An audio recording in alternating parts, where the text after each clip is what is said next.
Some games never get old, they're like comfort food for gamers. These 20 legendary titles still deliver the same thrills, laughs, and just one more level magic. I've revisited a few myself, and now, let's dive in and see which ones made the list. If you're craving pure, unfiltered adrenaline, Doom 2016 is still one of the best ways to get it. When I first tried it, I wasn't expecting much. Reboots often play it safe, but within minutes of stepping into the Doom Slayer's boots, I was hooked. There's no hand-holding here, no slow escort missions, no endless chatter, just a shotgun, heavy metal pounding in your ears, and waves of demons begging to be sent back to hell. What makes it legendary is its unapologetic focus on speed and aggression. The combat pushes you to move forward, chaining glory kills and weapon swaps in a flow that's almost hypnotic. Every encounter feels like a chaotic dance, where hesitation is punished and boldness is rewarded. In 2025, it's even better. On modern hardware, it runs smoother, looks sharper, and hits harder. Whether you missed it the first time or just want to feel that rip and tear rush again, this is the kind of FPS that reminds you why you fell in love with shooters in the first place. Released in 2019, Mortal Kombat 11 proved that even after decades, the series could still deliver brutal, over-the-top fighting while feeling fresh. I remember booting it up for the first time and just being floored by the detail. Every punch, every kick, and yes, every fatality was more cinematic and more wince-inducing than ever. What makes it legendary is the way it balanced deep, technical gameplay with a roster packed full of iconic fighters. Whether you were stringing together precise combos or just button mashing with friends, it was always a blast. The story mode surprised me to ridiculous in the best way, tying decades of lore into a time-bending, action-packed ride. In 2025, it's worth jumping back in, especially with Mortal Kombat 12 keeping the hype alive. Have you played Mortal Kombat 11? And when you did, were you mastering your main character's moves in the lab, or just picking Scorpion and yelling, "Get over here!" every chance you got? Originally released in 2012 and later remastered, Sleeping Dogs is one of those games I keep coming back to, not just for the action, but for the vibe. Stepping into Wei Shen's shoes as an undercover cop in Hong Kong is like living inside an action movie. The city feels alive, neon streets, bustling markets, and back alleys perfect for a high-speed chase or a quick brawl. What sets it apart from other open-world crime games is the focus on hand-to-hand combat. Punches land with weight, counters feel sharp, and environmental takedowns. Well, slamming a thug's head into an air conditioner never gets old. The mix of martial arts, gunfights, and street racing keeps it unpredictable and ridiculously fun.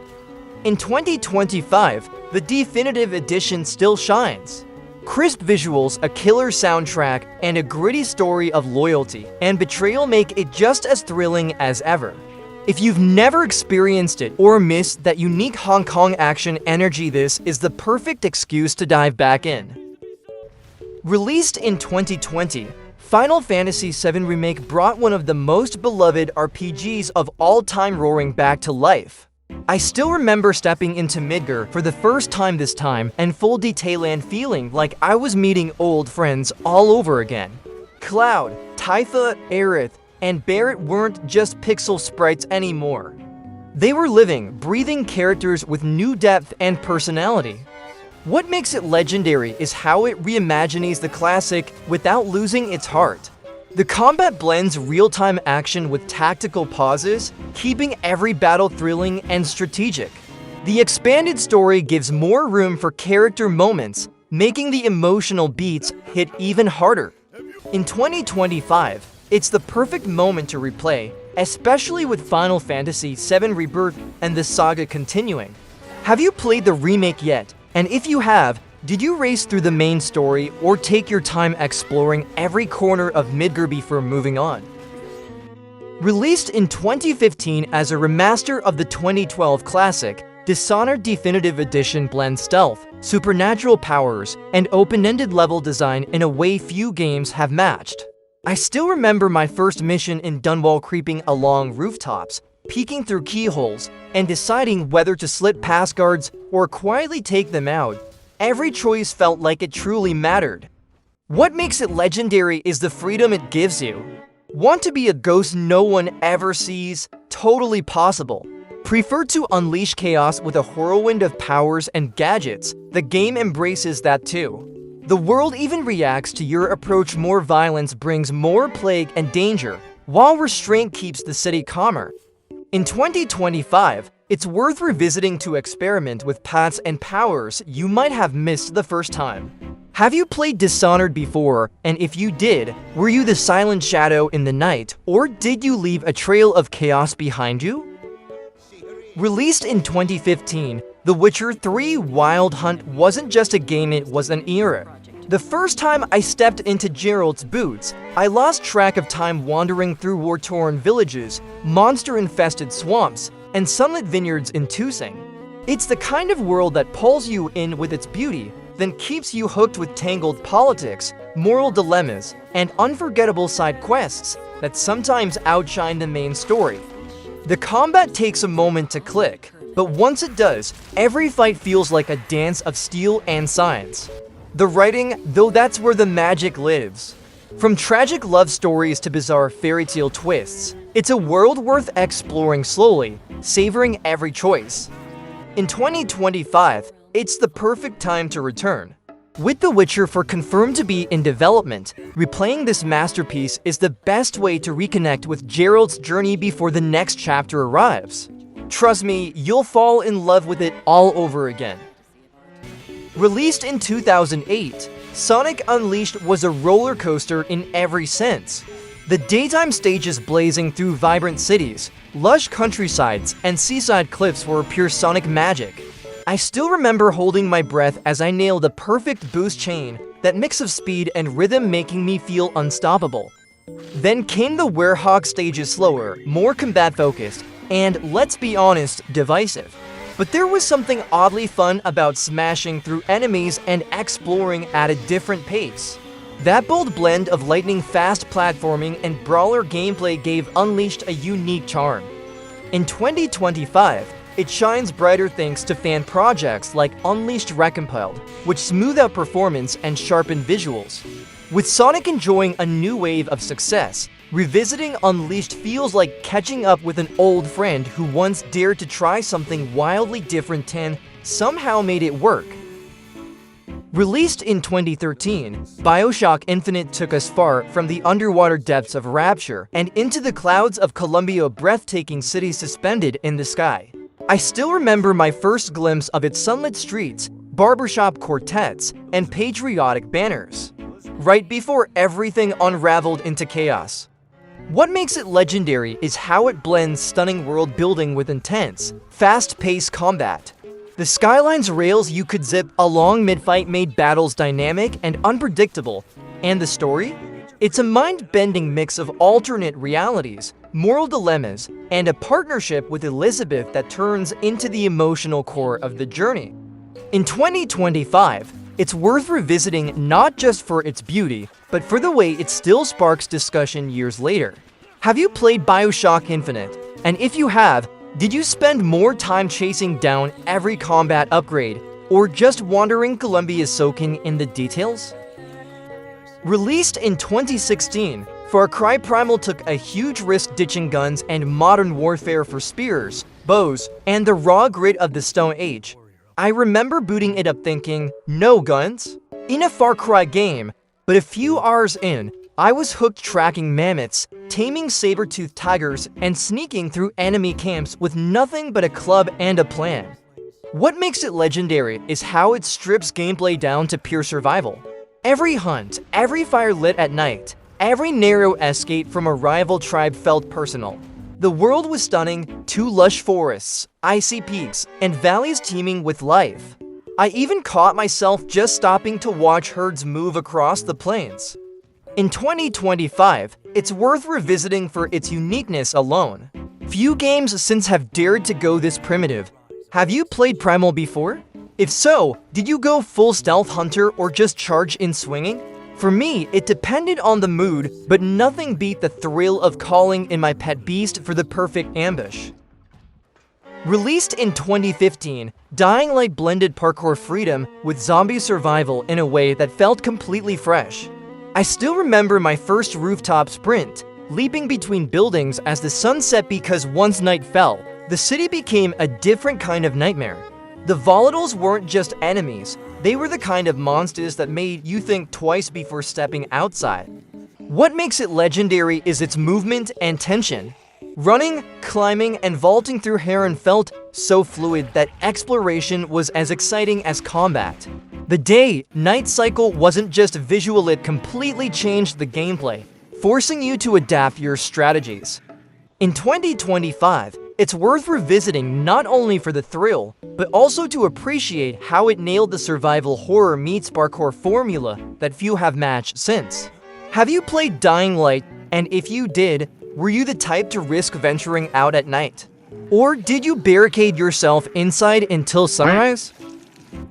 Released in 2012, Transformers Fall of Cybertron was everything my childhood self wanted from a Transformers game. Taking control of Autobots and Decepticons across a crumbling Cybertron felt epic, like being dropped right into the final act of a blockbuster movie. I still remember transforming mid-battle, switching from gunfire to roaring down a corridor as a sleek vehicle. It never got old. What made it legendary was its variety. Each mission put you in the role of a different Transformer, each with unique abilities and playstyles. One moment you were sniping enemies from above, the next you were smashing through walls as a towering brute. The game nailed that sense of scale, making every fight feel like it actually mattered. In 2025, it's worth a revisit, especially since digital copies have become rare gems. Have you played it before? Which side were you rooting for, the noble Autobots or the cunning Decepticons? For me, it was hard not to switch allegiances every mission. Released in 2007, Crysis wasn't just a game, it was a benchmark. Back then, the question, can it run Crysis, was a rite of passage for any new PC. I remember booting it up on my old rig, watching the frame rate crawl, but still being blown away by the lush jungles, dynamic lighting, and insane level of detail. Beyond the graphics, it was the nanosuit that made it legendary. Cloak to vanish into the trees, armor up to tank bullets, or use super speed to flank enemies. It gave you freedom to approach missions however you wanted. I loved experimenting, from stealth takedowns to hurling objects with super strength just for the fun of it. In 2025, modern remasters and powerful hardware finally let you experience it as intended: smooth, crisp, and just as thrilling. Have you ever played Crysis, and when you did, were you the silent predator in the shadows or the walking explosion everyone could hear from miles away? Released in 2018, Assassin's Creed Odyssey took the series into the heart of ancient Greece, and I was hooked from the moment I set sail. Controlling Cassandra or Alexios, I roamed sunlit islands, fought in massive battles, and dove into the politics and myths of a beautifully realized world. The scale was staggering. There was always another quest, ruin, or hidden cove just over the horizon. What makes it legendary is its mix of RPG freedom and historical spectacle. You could shape your character through choices, romances, and moral dilemmas, while still enjoying the classic parkour and stealth the series is known for. Naval combat returned in style, and the world was so vibrant that I sometimes forgot about the main story entirely. In 2025, it's worth revisiting for its sheer variety and beauty, especially if you missed some of its branching storylines. Have you played Odyssey, and if you did, were you chasing the main quest, or happily getting lost among the islands for hours on end? Released in 2012, Max Payne 3 was a bold departure from the series' noir roots, yet it still hooked me from the first slow-motion dive. Gone was the snow-drenched New York. Now Max was older, grittier, and sweating under the Brazilian sun. I remember being struck by how cinematic it felt, with seamless transitions from cutscenes to gameplay that made every shootout feel like part of a movie. What makes it legendary is the way it blended tight, responsive gunplay with a heavy, emotional story. Bullet time was as addictive as ever, letting you glide through chaos in glorious slow motion. But it was Max's weariness, his self-destructive edge, that kept me invested beyond the action. In 2025, it's worth revisiting just to relive those perfectly choreographed gunfights and maybe catch details you missed the first time. Have you played Max Payne 3? Were you in it for the story, or did you, like me, sometimes replay missions just to nail the most stylish slow-motion kills possible? Released in 2008, Gears of War 2 took everything the first game did well and cranked it up.